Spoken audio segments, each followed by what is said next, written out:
Hello hi ಗೆಳೆಯರೆ. Ananthu BK education YouTube ಚಾನಲ್‌ಗೆ ತಮಗೆಲ್ಲರಿಗೂ ಆತ್ಮೀಯವಾದಂಥ ಸ್ವಾಗತ. ಈ ಒಂದು ಕ್ಲಾಸಲ್ಲಿ ಜನವರಿ 22ರ GK today current affairs MCQ ಪ್ರಶ್ನೆಗಳನ್ನು ಕನ್ನಡದಲ್ಲಿ ನಾವು ನೋಡಲಿದ್ದೇವೆ. ಈ ಒಂದು ಕ್ಲಾಸ್‌ನ PDF ಯಾರಿಗಾದರೂ ಬೇಕೆಂದರೆ ಅನಂತು BK ಎಜುಕೇಶನ್ ಅಂತ ಟೆಲಿಗ್ರಾಮ್ ಚಾನಲ್ ಇದೆ. ಈ ಚಾನಲ್‌ನಲ್ಲಿ ಈ ಕ್ಲಾಸ್‌ನ PDF ಅನ್ನು ನೀವು ಡೌನ್ಲೋಡ್ ಮಾಡಿಕೊಳ್ಳಬಹುದು.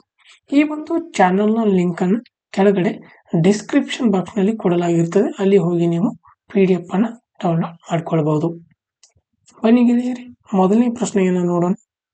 ಪ್ರಶ್ನೆ: which country becames fourth to successfully demonstrate the space docking experiment? ಬಾಹ್ಯಾಕಾಶ ಡಾಕಿಂಗ್ ಪ್ರಯೋಗ ಸ್ಪೇಸ್ ಎಕ್ಸ್ ನ ಯಶಸ್ವಿಯಾಗಿ ಪ್ರದರ್ಶಿಸಿದ 4ನೇ ದೇಶ ಯಾವುದು? ರೈಟ್ ಆನ್ಸರ್ ಆಪ್ಷನ್ ಸಿ, ಭಾರತವು ಸರಿಯಾದಂತಹ ಉತ್ತರ. US, ರಷ್ಯಾ, ಚೀನಾವನ್ನು ಸೇರಿಕೊಂಡು ಭಾರತವು ಬಾಹ್ಯಾಕಾಶ ಡಾಕಿಂಗ್ ಪ್ರಯೋಗ ಸಾಧಿಸಿದಂತಹ 4ನೇ ದೇಶವಾಗಿರುವುದು. ಈ ತಂತ್ರಜ್ಞಾನವು ಉಪಗ್ರಹಗಳನ್ನು ಬಾಹ್ಯಾಕಾಶದಲ್ಲಿ ಡಾಕ್ ಮಾಡಲು ಅನುವು ಮಾಡಿಕೊಡುತ್ತದೆ. ಇದು ದೊಡ್ಡ ಮಾಡ್ಯೂಲ್ ಜೋಡಣೆಗಳ ಮತ್ತು ರಾಕೆಟ್ ಪೇಲೋಡ್ಗಳ ಮಿತಿಯನ್ನು ಮೀರಿಸುವಂತದ್ದಾಗಿರುತ್ತದೆ. ಇದನ್ನ ದೀರ್ಘ ಕಾರ್ಯಾಚರಣೆಗಳು ಮತ್ತು ಮಂಗಳ ಪರಿಶೋಧನೆ, ಚಂದ್ರನ ಮಾದರಿ ಹಿಂತಿರುಗುವಿಕೆ ಮತ್ತು ಮರುಪೂರೈಕೆ ಮತ್ತು ಸಿಬ್ಬಂದಿ ಕಾರ್ಯಾಚರಣೆಗಳಿಗಾಗಿ ಭಾರತೀಯ ಅಂತರಿಕ್ಷ ನಿಲ್ದಾಣಕ್ಕೆ ಇದು ಅವಶ್ಯಕವಾಗಿರುವಂಥದ್ದು. Next question: where was the 5th United State consulate inaugurated in India? ಭಾರತದಲ್ಲಿ 5ನೇ ಯುನೈಟೆಡ್ ಸ್ಟೇಟ್ ಕಾನ್ಸುಲೇಟ್ ಅನ್ನು ಎಲ್ಲಿ ಉದ್ಘಾಟಿಸಲಾಯಿತು? ಸರಿಯಾದ ಉತ್ತರ ಆಪ್ಷನ್ ಬಿ, ಬೆಂಗಳೂರು. ಭಾರತದ ಬೆಂಗಳೂರಿನಲ್ಲಿ ಅಮೆರಿಕ ತನ್ನ 5ನೇ ಕಾನ್ಸುಲೇಟ್ ಅನ್ನು ತೆರೆಯಿತು. ಈ ಕಾನ್ಸುಲೇಟ್ ಕರ್ನಾಟಕದ IT ಮತ್ತು ವ್ಯವಹಾರದ ಮೇಲೆ ಕೇಂದ್ರೀಕರಿಸುವ ಮೂಲಕ ಅಮೆರಿಕ ಮತ್ತು ಭಾರತದ ಸಂಬಂಧಗಳನ್ನು ಬಲಪಡಿಸುತ್ತದೆ. ಇದು ಚೆನ್ನೈನಿಂದ ವೀಸಾ ಸೇವೆಗಳ ಅಗತ್ಯವನ್ನು ಕಡಿಮೆ ಮಾಡುತ್ತದೆ, ಸ್ಥಳೀಯ ನಿವಾಸಿಗಳು ಮತ್ತು ವ್ಯವಹಾರಗಳಿಗೆ ಸಹಾಯವನ್ನು ಮಾಡುವಂಥದ್ದು ಆಗಿರ್ತದ. Next question: which space centre is home to ISRO a new third launch pad? ಇಸ್ರೋದ ಹೊಸ 3ನೇ ಉಡಾವಣಾ ಪ್ಯಾಡ್ಗೆ ಯಾವ ಬಾಹ್ಯಾಕಾಶ ಕೇಂದ್ರವು ನೆಲೆಯಾಗಿರುವಂಥದ್ದು? ಇದಕ್ಕೆ ಸರಿಯಾದಂಥ ಉತ್ತರ ಆಪ್ಷನ್ ಡಿ, ಸತೀಶ್ ಧವನ್ ಬಾಹ್ಯಾಕಾಶ ಕೇಂದ್ರ, ಶ್ರೀಹರಿಕೋಟ. ಆಂಧ್ರ ಪ್ರದೇಶದ ಸತೀಶ್ ಧವನ್ ಬಾಹ್ಯಾಕಾಶ ಕೇಂದ್ರದಲ್ಲಿ 3ನೇ ಉಡಾವಣಾ ಪ್ಯಾಡ್ ಅನ್ನ ಕೇಂದ್ರ ಸಚಿವ ಸಂಪುಟ ಅನುಮೋದಿಸಿದೆ. TLP ಇಸ್ರೋದ ಮುಂದಿನ ಪೀಳಿಗೆಯ ಉಡಾವಣಾ ವಾಹನಗಳನ್ನು ಬೆಂಬಲಿಸುತ್ತದೆ ಮತ್ತು 2ನೇ ಉಡಾವಣಾ ಪ್ಯಾಡ್ಗೆ ಬ್ಯಾಕಪ್ ಆಗಿ ಕಾರ್ಯವನ್ನು ನಿರ್ವಹಿಸುತ್ತದೆ. ಇದು 3,984.86 ಕೋಟಿ ವೆಚ್ಚದ ಈ ಯೋಜನೆಯು 2035 ಮತ್ತು 2040ರ ವೇಳೆಗೆ ಉಡಾವಣಾ ಆವರ್ತಗಳನ್ನು ಹೆಚ್ಚಿಸುವ ಮತ್ತು ಭಾರತದ ಬಾಹ್ಯಾಕಾಶ ಗುರಿಗಳನ್ನು ಬೆಂಬಲಿಸುವಂತ ಗುರಿಯನ್ನು ಇದು ಹೊಂದಿರುವಂತದ್ದು. ಇನ್ನು ನೆಕ್ಸ್ಟ್ ಕ್ವಶನ್: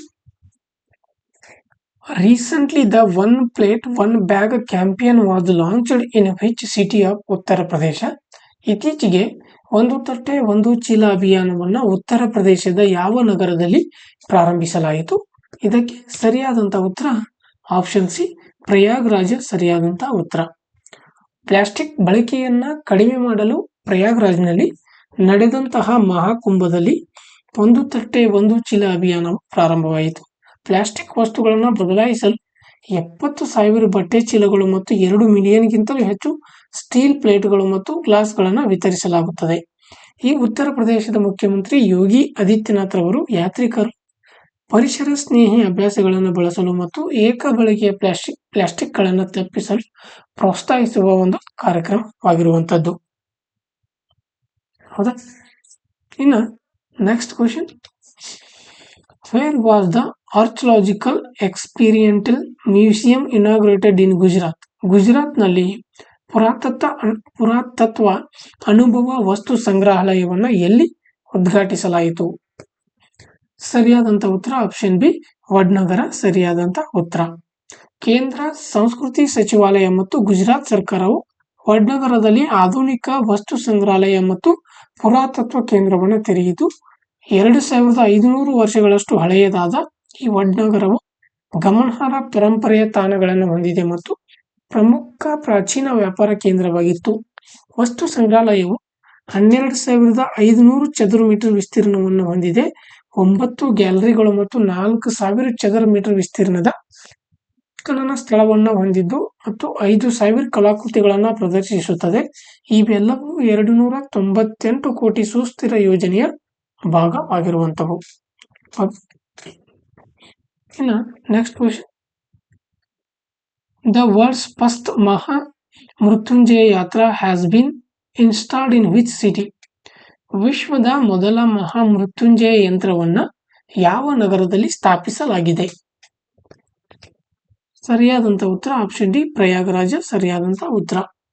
ಮೊದಲ 52 ಅಡಿ ಮಹಾಮೃತ್ಯುಂಜಯ ಯಂತ್ರವು ಪ್ರಯಾಗರಾಜ್ನ ತಪೋವನ ಆಶ್ರಮದಲ್ಲಿದೆ. ಈ ಯಂತ್ರವು ಭಕ್ತರನ್ನ ಶಿವನೊಂದಿಗೆ ಸಂಪರ್ಕಿಸುತ್ತದೆ ಮತ್ತು ಸಾವಿನ ಮೇಲಿನ ವಿಜಯವನ್ನು ಸಂಕೇತಿಸುತ್ತದೆ. ಇದು ಅನ್ವೇಷಕರು ಮತ್ತು ಭಕ್ತರಿಗೆ ಧೈರ್ಯ, ಸಕಾರಾತ್ಮಕತೆ ಮತ್ತು ಆಧ್ಯಾತ್ಮಿಕ ಶಕ್ತಿಯನ್ನು ಹೆಚ್ಚಿಸುವಂತದ್ದಾಗಿದೆ. ಇನ್ನು next question, which ministry has launched the initiative Prabhava Pact Book and Bharat Startup Grand Challenge? ಪ್ರಭಾವ ಪ್ಯಾಕ್ಟ್ ಬುಕ್ ಮತ್ತು ಭಾರತ ಸ್ಟಾರ್ಟ್ಅಪ್ ಗ್ರ್ಯಾಂಡ್ ಚಾಲೆಂಜ್ ಎಂಬ ಉಪಕ್ರಮಗಳನ್ನು ಯಾವ ಸಚಿವಾಲಯವು ಪ್ರಾರಂಭಿಸಿದೆ? ಇದಕ್ಕೆ ಸರಿಯಾದಂಥ ಉತ್ತರ ಆಪ್ಷನ್ ಬಿ, ವಾಣಿಜ್ಯ ಮತ್ತು ಕೈಗಾರಿಕಾ ಸಚಿವಾಲಯವು ಸರಿಯಾದಂಥ ಉತ್ತರ. ಕೇಂದ್ರ ಸಚಿವರು ಭಾರತ ಸ್ಟಾರ್ಟ್ಅಪ್ ಗ್ರ್ಯಾಂಡ್ ಚಾಲೆಂಜ್ ಮತ್ತು ಪ್ರಭಾವ ಪ್ಯಾಕ್ಟ್ ಬುಕ್ ಅನ್ನು ಪ್ರಾರಂಭಿಸಿದರು. ಈ ಒಂದು ಉಪಕ್ರಮವು ಭಾರತದಲ್ಲಿ ನಾವೀನ್ಯತೆಯನ್ನು ಉತ್ತೇಜಿಸುವ ಮತ್ತು ಸ್ಟಾರ್ಟ್ಅಪ್ಗಳನ್ನು ಬೆಂಬಲಿಸುವ ಗುರಿಯನ್ನು ಹೊಂದಿವೆ. ಸರ್ಕಾರವು ತಂತ್ರಜ್ಞಾನ ಮತ್ತು ಉದ್ಯಮಶೀಲತೆಯಲ್ಲಿ ಭಾರತವನ್ನು ಜಾಗತಿಕ ನಾಯಕನನ್ನಾಗಿ ಮಾಡಲು ಬಯಸುತ್ತದೆ. ಇನ್ನು next question, which 2 sites from India have been included in 2025 World Monuments Watch List? 2025ರ ವಿಶ್ವ ಸ್ಮಾರಕಗಳ ವೀಕ್ಷಣಾ ಪಟ್ಟಿಯಲ್ಲಿ ಭಾರತದ ಯಾವ 2 ತಾಣಗಳನ್ನು ಸೇರಿಸಲಾಗಿದೆ? ಇದಕ್ಕೆ ಸರಿಯಾದಂಥ ಉತ್ತರ ಆಪ್ಷನ್ ಎ, ಮೂಸಿ ನದಿ ಐತಿಹಾಸಿಕ ಕಟ್ಟಡಗಳು ಮತ್ತು ಭುಜ ಐತಿಹಾಸಿಕ ನೀರಿನ ವ್ಯವಸ್ಥೆಗಳು. ಹೈದರಾಬಾದ್ನಲ್ಲಿರುವಂತಹ ಮೂಸಿ ನದಿ ಐತಿಹಾಸಿಕ ಕಟ್ಟಡಗಳು ಮತ್ತು ಗುಜರಾತಿನ ಭುಜ್ ಐತಿಹಾಸಿಕ ನೀರಿನ ವ್ಯವಸ್ಥೆಗಳು 2025ರ ವಿಶ್ವ ಸ್ಮಾರಕಗಳ ವೀಕ್ಷಣಾ ಪಟ್ಟಿಯಲ್ಲಿ ಇರುವಂಥವು. ಈ ತಾಣಗಳು ಹವಾಮಾನ ಬದಲಾವಣೆ ಮತ್ತು ನೀರಿನ ಬಿಕ್ಕಟ್ಟುಗಳಿಂದ ಬೆದರಿಕೆಗೆ ಒಳಗಾಗಿದ್ದು ತುರ್ತು ವಕಾಲತ್ತು ಮತ್ತು ಸಂರಕ್ಷಣಾ ಪ್ರಯತ್ನಗಳ ಅಗತ್ಯವಿರುತ್ತದೆ. ಪರಿಸರ ಸವಾಲುಗಳನ್ನು ಎದುರಿಸುವಾಗ ಸುಸ್ಥಿರತೆ ಮತ್ತು ಸ್ಥಿತಿಸ್ಥಾಪಕತ್ವವನ್ನು ಬೆಂಬಲಿಸುವ ಸಾಧನವಾಗಿ WMF ಪರಂಪರೆಯನ್ನು ಉತ್ತೇಜಿಸುತ್ತದೆ. ಇನ್ನು next question, Siachen glacier which was seen in news is located in which mountain range? ಸುದ್ದಿಯಲ್ಲಿ ಕಾಣಿಸಿಕೊಂಡಂತಹ ಸಿಯಾಚಿನ್ ಹಿಮನದಿ ಯಾವ ಪರ್ವತ ಶ್ರೇಣಿಯಲ್ಲಿದೆ? ಇದಕ್ಕೆ ಸರಿಯಾದಂಥ ಉತ್ತರ ಆಪ್ಷನ್ ಎ, ಕಾರಾಕೋರಂ ಶ್ರೇಣಿ ಸರಿಯಾದಂಥ ಉತ್ತರ. ಸಿಯಾಚಿನ್ ಹಿಮನದಿ 3ನೇ ಧ್ರುವದ ಭಾಗವಾಗಿರುವಂತಹ ಕಾರಾಕೋರಂ ಶ್ರೇಣಿಯಲ್ಲಿರುವ ಪೀಡ್ಮ್ಯಾಂಟ್ ಹಿಮನದಿಯಾಗಿದ್ದು ದೊಡ್ಡ ಸಿಹಿ ನೀರಿನ ನಿಕ್ಷೇಪಣೆಗಳನ್ನು ಹೊಂದಿದೆ. ಇದು ತಜಿಕಿಸ್ತಾನ್ನಲ್ಲಿರುವಂತಹ ಪೇಡ್ಚೆಂಕೋ ಹಿಮನದಿಯ ನಂತರ ವಿಶ್ವದ 2ನೇ ಅತಿ ಉದ್ದದ ಧ್ರುವೀಯವಲ್ಲದ ಹಿಮನದಿಯಾಗಿದೆ. ಭಾರತವು 1984ರಲ್ಲಿ ಆಪರೇಷನ್ ಮೇಘದೂತದ ಸಮಯದಲ್ಲಿ ಸಿಯಾಚಿನ್ ಮೇಲೆ ಹಿಡಿತ ಸಾಧಿಸಿತು ಮತ್ತು ಈಗ ಅದು ಭಾರತೀಯ ದೂರಸಂಪರ್ಕ ಸಂಸ್ಥೆಯಿಂದ 4G ಮತ್ತು 5G ಸೇವೆಗಳನ್ನು ಹೊಂದಿರುವಂಥದ್ದು. ಇನ್ನು next question, PM Wani scheme has been launched by which organisation? PM Wani ಯೋಜನೆಯನ್ನ ಯಾವ ಸಂಸ್ಥೆ ಪ್ರಾರಂಭಿಸಿದೆ? ಇದಕ್ಕೆ ಸರಿಯಾದಂಥ ಉತ್ತರ ಆಪ್ಷನ್ ಎ, ದೂರ ಸಂಪರ್ಕ ಇಲಾಖೆ. PM ವಾಣಿ ಅಡಿಯಲ್ಲಿ ವೈಫೈ ಸುಂಕವನ್ನು ಚಿಲ್ಲರೆ ಬ್ರಾಡ್ಬ್ಯಾಂಡ್ ದರಕ್ಕಿಂತ 2 ಪಟ್ಟು ಮಿತಿಗೊಳಿಸಲು ಶಿಫಾರಸು ಮಾಡಿರುವಂಥದ್ದು.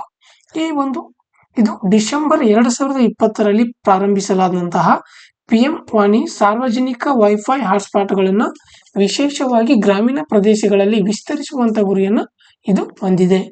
ಪರವಾನಗಿ ಅಥವಾ ನೋಂದಣಿ ಶುಲ್ಕದ ಅಗತ್ಯವಿಲ್ಲದೆ ಕಡಿಮೆ ವೆಚ್ಚದ ಇಂಟರ್ನೆಟ್ ಒದಗಿಸಲು ಸ್ಥಳೀಯ ಅಂಗಡಿಗಳನ್ನು ಈ ಯೋಜನೆಯು ಬೆಂಬಲಿಸುವಂತೆ ಆಗಿರ್ತದ. ಇನ್ನು ಈ ಕ್ಲಾಸ್ ಯಾರಿಗೆಲ್ಲ ಇಷ್ಟವಾಗಿದೆ ಲೈಕ್ ಮಾಡಿ, ಏನಾದರೂ ಕಮೆಂಟ್ಸ್ಗಳಿದ್ರೆ ಕಮೆಂಟ್ಸ್ ಮಾಡಿ ಮತ್ತು ನಿಮ್ಮ ಸ್ನೇಹಿತರಿಗೂ ಕೂಡ ಶೇರ್ ಮಾಡಿ ಅಂತ ಹೇಳ್ತಾ ಇಂದಿನ ಕ್ಲಾಸನ್ನು ಮುಗಿಸ್ತಾ ಇದ್ದೀನಿ. Thank you.